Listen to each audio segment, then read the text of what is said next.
The change is quiet. There are no alarms, no sudden cracks in the sky. One morning, you just notice that almost everyone is acting irrationally, not just in quirky ways, in a deep way, disconnected from logic. You notice it first in the small things, the way a word's meaning shifts overnight, the look in someone's eyes when you ask a simple question they can't answer.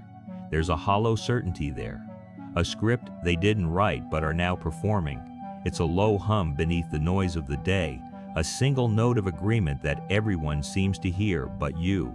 You go to work, you scroll through your phone, you talk to your neighbors, and you get this strange feeling, the feeling that you are the only one who remembers what things were like yesterday.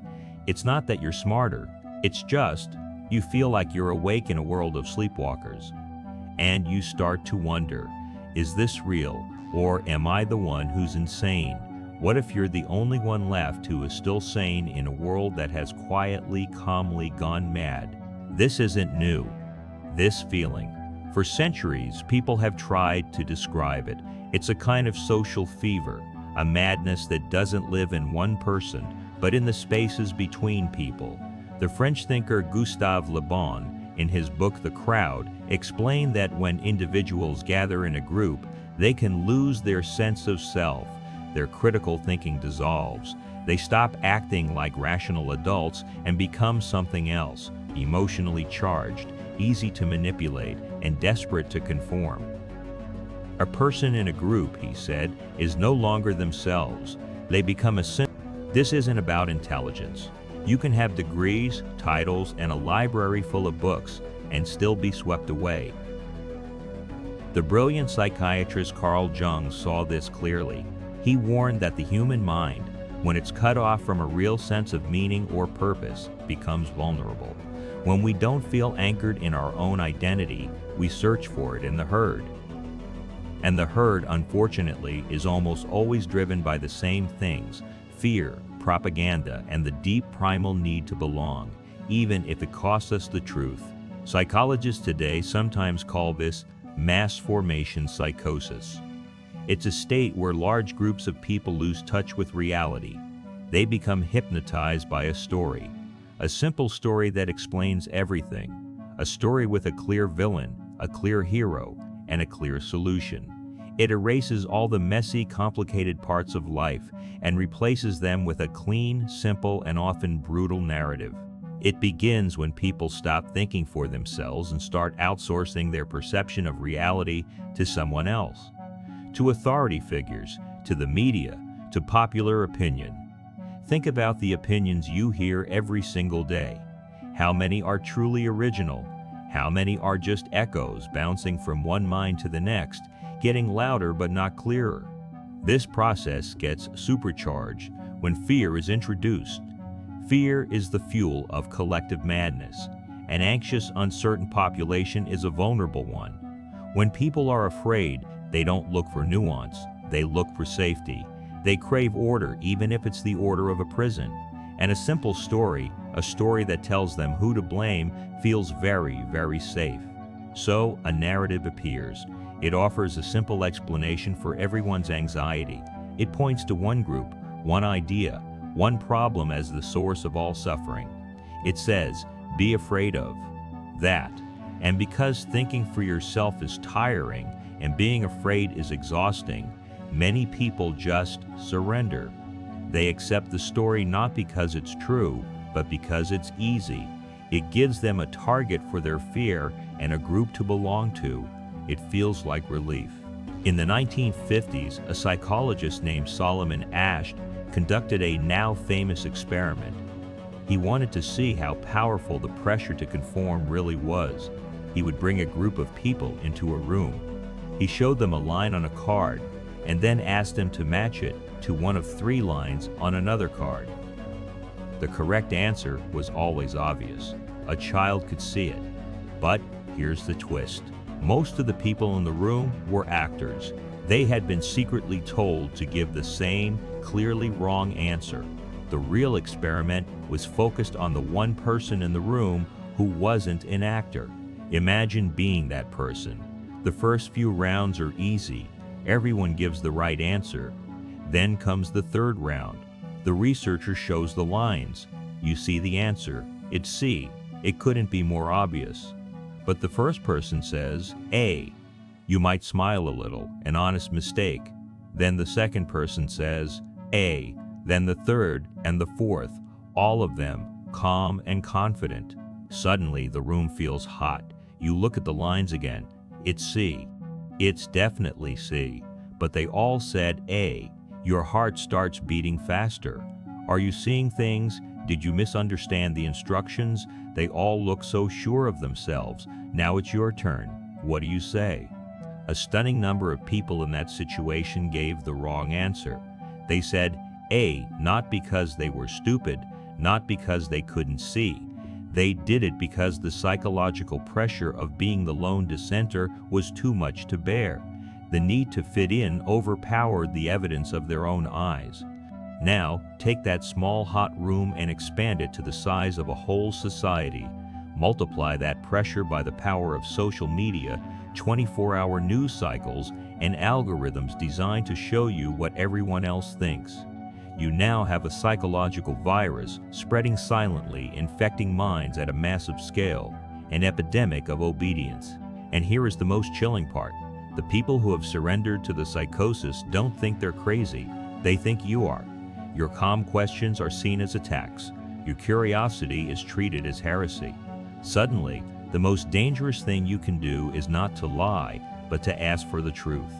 In this upside-down world, silence becomes safer than speaking. This is when the group turns aggressive. As Nietzsche warned us, madness is rare in individuals, but in groups, parties, and nations, it is the rule. A society that is running from reality doesn't become peaceful. It becomes hostile to anyone who reminds it of what it's trying to forget. This is why you see such rage directed at people who simply present different information. The rage isn't because the information is wrong. It's because the information threatens the fragile illusion that keeps everyone feeling safe. The questioner becomes the enemy. You are surrounded, not by monsters, but by ordinary people who are terrified of being cast out of the group. They are trapped in a system that rewards obedience and punishes independent thought. And you are alone. So what do? Argue with them? Present facts, charts, evidence? That's like trying to reason with a storm. The storm doesn't care about your logic. It doesn't listen. It only moves in the direction it's already going. Trying to fight it head on will only get you broken. You can't win that way. But what if winning isn't the point? What if the goal isn't to stop the storm? What if the goal is to become the person who can walk through it without being swept away? There was a man, an Austrian psychoanalyst named Viktor Frankl. He survived the Nazi concentration camps. In that place of unbelievable madness and horror, he noticed something profound. The people who survived were not always the strongest or the healthiest. They were the ones who maintained a sense of inner purpose. They had a why to live. They had anchored their mind to something deeper than the public opinion of the guards or the despair of the other prisoners. They had something inside them that the external madness could not touch. That is the flip. That is the beginning of the way out. The escape from mass psychosis is not an external fight. It is an internal one. You must anchor your mind to something real, something so rooted in your core that no trend, no slogan, no wave of public fear can override it. This requires courage. To see clearly in a world gone blind is not a comfortable experience. You may feel heartbreakingly alone, but you have to ask yourself the question, would I rather be comforted by a lie or awakened by the truth? The escape begins with silence, not the silence of fear where you're afraid to speak, the silence of inner observation. You have to learn to sit quietly and just watch your own mind work. A thought appears, maybe an angry one, maybe a fearful one. Before you believe it, before you act on it, you have to get in the habit of asking a simple question. Where did that come from? Is that thought truly mine, or is it an echo of something I heard? Is it grounded in my own direct experience, or is it something I was told to believe? This practice, just this simple act of watching, creates a space. And in that space, you find you. Second, you must practice emotional discipline. Mass psychosis thrives on triggered minds. The media, the algorithms, the narratives, they are designed to provoke an immediate emotional reaction: anger, fear, outrage. When you are in a state of reaction, you are not thinking, you are being controlled. So you have to learn to question your immediate reactions. Why did that headline make me so angry, so fast? Who benefits from my rage or my fear? This isn't about suppressing your emotions. It's about not letting them hijack your mind. Third, you must reconnect with meaning. A mind without a purpose is a ship without a rudder, easily blown about by the winds of public opinion. As Nietzsche said, he who has a why to live can bear almost any how. This meaning doesn't have to be some grand, world-changing mission. It can be found in simple, real things. In nature, in art, in philosophy or spirituality, in your dedication to your family or your craft. It has to be something that transcends the daily chaos, something that reminds you of what is timeless and true. This is your anchor when the storm of the crowd is raging. And finally, you must find the others. This is not about building an echo chamber where everyone confirms what you already believe. It's about finding other thinkers. People who value truth more than they value comfort. People who are not afraid of questions, who are willing to be wrong, who are willing to grow. In every era, no matter how dark, these people exist. They are often quiet. They are watching, just like you. One awakened mind is powerful, but many awakened minds, connected by a shared respect for truth, can create a new reality. Where does this road lead if we don't walk it? You can already see the destination. A world where reality itself is distorted, where history is rewritten by the loudest voices, where children grow up without being taught how to think critically. A society that becomes a giant stage play where everyone has been assigned a role, and no one remembers there's a real world outside the theater. A world of bright screens and hollow eyes, where people have millions of facts but no wisdom, endless information but no clarity. But there is another path. It's quieter. It's not a revolution you'll see on the news. It's not about fighting. It's about building. It's the simple, unbreakable act of one person choosing to see what's real, then another and another.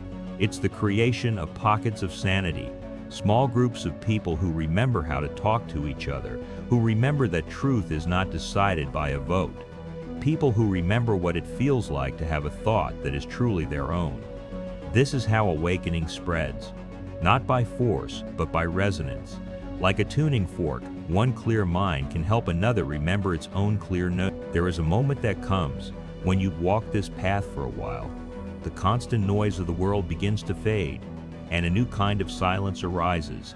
It is the silence of realization. In that quiet, you see the whole game. You see the fear, the manipulation, the desperate need for approval that drives the madness. And you see that the final escape from mass psychosis is not just resisting the crowd, it is transcending the need for a crowd altogether. The deepest root of this madness is the fear of being alone with the truth. People will choose a comforting lie over a lonely truth almost every time, but when you learn to stand in your own presence, when your sense of self is no longer tied to the shifting winds of social approval, you become free. Truly free. This is the ultimate escape. Not fleeing from the world, but no longer needing the world to validate you. And from this place of clarity, you become the antidote, not by preaching or arguing, but by simply living as proof that another way is possible. You have found yourself, and in doing so, you have already begun the only revolution that matters. The deepest root of this madness is the fear of being alone with the truth.